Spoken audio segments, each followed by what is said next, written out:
On paper, saving money with a windowless inside cabin seems like a no-brainer. You'll hardly be in there, right? But the reality with kids is a lot messier, and naps, meltdowns, and sandy chaos turn that tiny room into your family's headquarters. This is what no one warns you about when sharing an inside cruise cabin with kids. The real annoyances, the genuine upsides, and the simple setup tweaks that decide whether your trip feels manageable or maddening.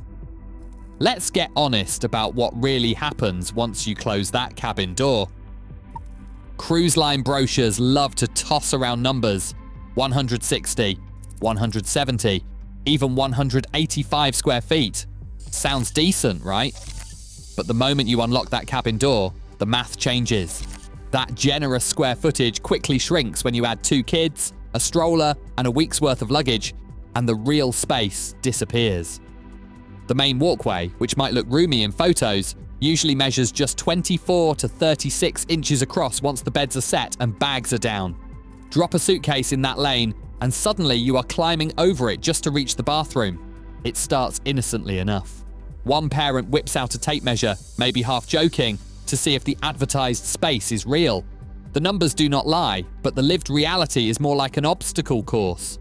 The queen bed eats up half the room, and if you have a pullman bunk or a sofa bed, the usable path narrows even further. There is a moment, usually right after everyone's shoes come off, when the cabin transforms from a blank slate to a family's base camp. Wet swimsuits drape over chairs, backpacks pile up, and someone is always searching for a lost flip-flop under the bed. Within minutes, the promise of just enough space gives way to a kind of cozy chaos. The trick is to reclaim every inch. Stash bags under the bed, use packing cubes, and keep the walkway clear for midnight bathroom runs. It is not about making the cabin bigger, it is about making it work for you, so you are not starting every day with a game of human Tetris. Bedtime in an inside cabin is where theory meets reality. On paper, the options look simple.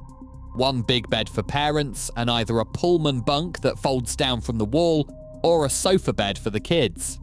In practice, both setups come with their own quirks, and every family ends up running their own sleep experiment by night too. Sofa beds seem like the easy answer. No ladders, no midnight acrobatics. But most cruise sofa beds are thin, just 4 to 6 inches of mattress, with a noticeable seam down the middle. Many parents report the classic squeak test: sit, bounce, and listen. If the springs protest, or the mattress sinks, a 1-inch foam topper can make all the difference. Cruise lines rarely provide these, but packing a foldable topper or even a thick beach towel can smooth out the worst spots. The real test: have the second parent flop down and see if the bed passes the overnight bounce test. If not, rotate kids or swap beds until everyone is less cranky in the morning. Pullman bunks, on the other hand, are the stuff of childhood adventure until it is time to climb up at 2 in the morning. Most major lines only allow kids age 6 and up to use upper bunks, and the built-in guardrail is there for a reason. Before letting anyone climb, check the ladder for loose fittings and make sure the bunk lock's securely in place. A quick checklist: shake the ladder, tug at the guardrail, and ask the steward to double-check if anything feels off. For younger kids, stick to lower beds or sofa setups. If you are worried about safety, request extra padding or a roll-away mattress for the floor. Neither option is perfect, but a little prep plus a quick safety check turns bedtime from a stress test into a smoother routine. Sleep is precious in a windowless cabin, and the right setup can mean the difference between a night of musical beds and a family that actually wakes up ready to explore. Total darkness is the secret weapon of inside cabins, until it isn't. At first, the blackout effect feels like a win. Kids nap longer, parents can sneak in a midday rest, and nobody wakes up at sunrise because there is no sunrise to see. But after a day or two, the lack of natural light starts to play tricks on everyone's internal clocks. Without a window, it is easy to lose track of time. Naps stretch too long, kids wake up confused in the middle of the night, and parents fumble for their phones to check if it's 2 a.m. or 7 a.m. The science backs it up. Without daylight cues, our brains drift into a 25-hour cycle, leaving everyone a little off kilter. There is a simple fix, a routine built around light and time. Every evening, plug in a warm LED nightlight. Look for one in the 2700 Kelvin range with 5 to 15 lumens, just enough to see without flooding the room. Place it low, near the floor, or by the bathroom, so sleepy feet can find their way without a full wake-up. Pair it with a basic digital clock, or better yet, a projection clock that shines the time onto the wall or ceiling. This gives everyone a clear anchor, even in total darkness. The bedtime routine becomes a ritual: snack, story, lights dimmed, nightlight on, clock set where kids can see it from bed. The parent who does the tuck-in duty does a last sweep, blanket straight, favourite stuffed animal in place, nightlight glowing softly. By making light and time part of the nightly wind down, families can keep the nap-friendly cave effect without stumbling into total disorientation.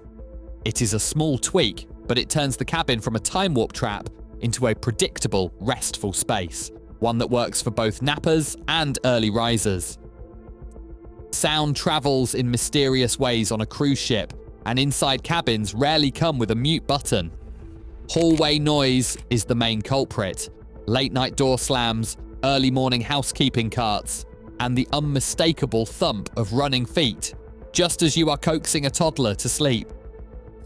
Even midship, which tends to be about 20% quieter than cabins near elevators or stairwells, you are still sharing walls and a thin metal door with the rest of the corridor. The numbers back it up. Typical hallway noise in family cruise cabins hovers around 45 decibels, about the level of a quiet conversation or a humming fridge. For a light sleeper or a baby who has just drifted off, that is sometimes enough to trigger a full reset. Parents quickly learn that the best defense is not pleading with neighbors, it is controlling the sound inside your own four walls. Enter the white noise machine.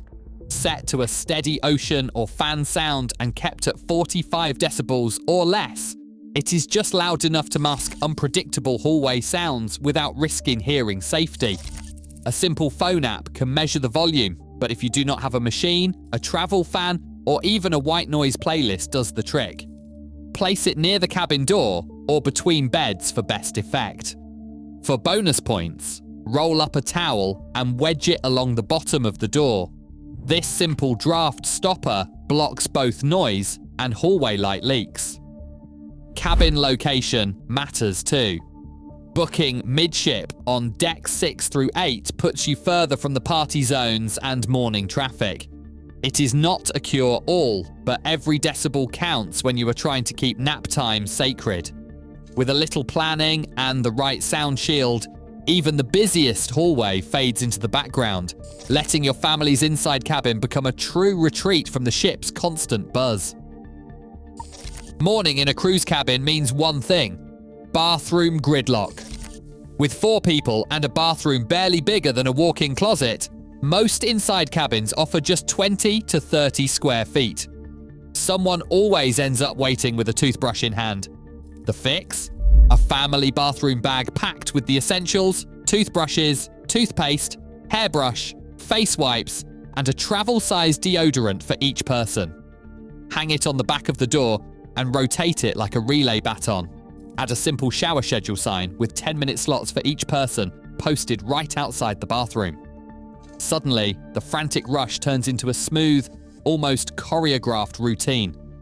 The first parent grabs the bag, the next swaps in, and within half an hour, everyone is ready for breakfast. No one is stuck knocking or yelling, and you have just reclaimed precious minutes to actually enjoy the ship.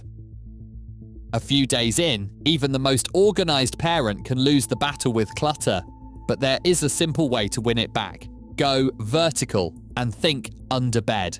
Start with a set of soft-sided bins. 22 by 14 by 6 inches fits under most cruise beds. Slide in shoes, extra diapers, or tomorrow's outfits, and suddenly the floor reappears. Packing cubes pull double duty here. Stack them on closet shelves or line them up in drawers. each one holding a day's worth of clothes. Veteran cruisers swear by bringing at least 6 cubes for a family of 4, 1 per person, plus extras for swim gear and laundry. The magic moment comes when you can actually walk from bed to bathroom without tripping over a backpack. A few minutes spent sorting now means you won't spend the rest of the cruise searching for lost socks or stepping on Legos in the dark. Cabin privacy promises usually hinge on a curtain or thin divider, but the reality is less impressive. Light and sound leak through every gap, so late-night whispers or a phone screen glow travel straight to the kids' beds. If real privacy matters, say for 2 adults or older kids, check the upgrade price. When the jump to a connecting or balcony cabin is under $200 per person, it's often worth it for the sanity alone. If not, treat the inside cabin as a shared downtime zone, take private calls in the hallway, use headphones for late-night movies, and make peace with the fact that after lights out, everyone's in it together. The truth is, your inside cabin isn't just a place to crash. It's your family's home base at sea. With a little planning, the chaos shrinks and the savings grow. Treat it as your base camp, not a hotel suite. Share your cruise line, cabin, and kids' ages below for custom tips.